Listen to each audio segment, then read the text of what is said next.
Every bite I take, my microbiome doubles it.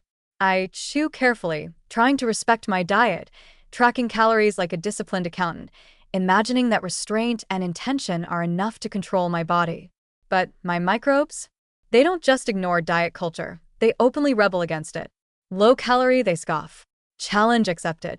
Fiber, resistant starches, legumes, even the leafy greens I carefully portion out. To me, they are virtuous fuel.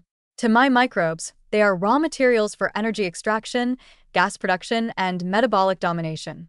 Every attempt I make to limit intake, lose weight, or eat clean is quietly subverted by an army of microscopic operators that run a 24/7 fermentation factory inside me. It's humiliating, relentless, and utterly invisible. While I fast, exercise, and obsess over macronutrients, my microbes are fermenting away, converting fiber into short-chain fatty acids and methane, slowing transit, reclaiming calories, and leaving me bloated, uncomfortable, and exhausted. The very foods celebrated as diet-friendly become their profit centers.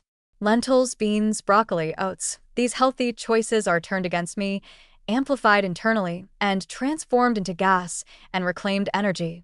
My caloric deficit? Negotiated away without my consent. My discipline? Mocked with metabolic precision. The consequences are both physiological and social. Chronic methane production slows motility, increases bloating, and can subtly increase caloric absorption, undermining even the most meticulous diet.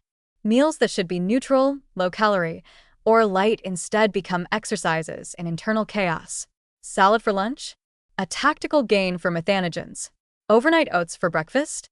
A strategic investment in hydrogen and methane production.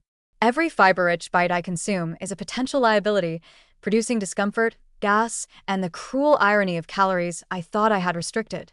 It's a system that punishes good intentions and rewards microbial cunning. Socially, the rebellion is no less unforgiving. I can plan a perfect, diet-compliant meal, but my gut's internal economy doesn't care about etiquette, appearances, or timing. Lunch with colleagues? Unpredictable bloating. Date night? Strategic gas leaks and abdominal pressure. A simple fiber-rich snack becomes a gamble, forcing me to calculate proximity to restrooms, potential embarrassment, and the impact on social interactions. My microbes operate like rogue CEOs, running their internal empire without transparency or concern for human dignity.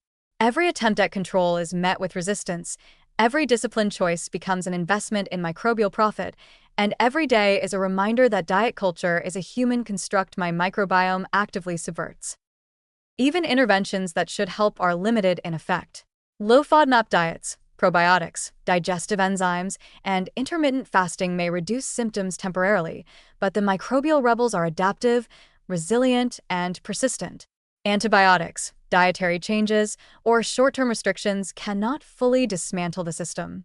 Methanogens, hydrogen hoarders, and fermenters quickly reclaim dominance, ensuring that efficiency, gas production, and calorie reclamation continue unabated. The human host may attempt to impose rules, but the microbes operate on their own schedule, with a ruthless focus on survival and metabolic optimization. The long-term consequences are insidious. Overactive microbial fermentation contributes to bloating, constipation, slowed motility, subtle metabolic inefficiency, and sometimes systemic inflammation. Calories I thought I had restricted are quietly reclaimed. Energy balance is subtly, persistently altered.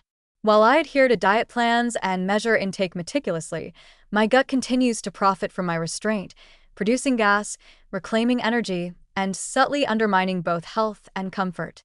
My body, disciplined as it may appear, is quietly being manipulated from within by an ecosystem that prioritizes efficiency over human goals. The irony is cruelly funny.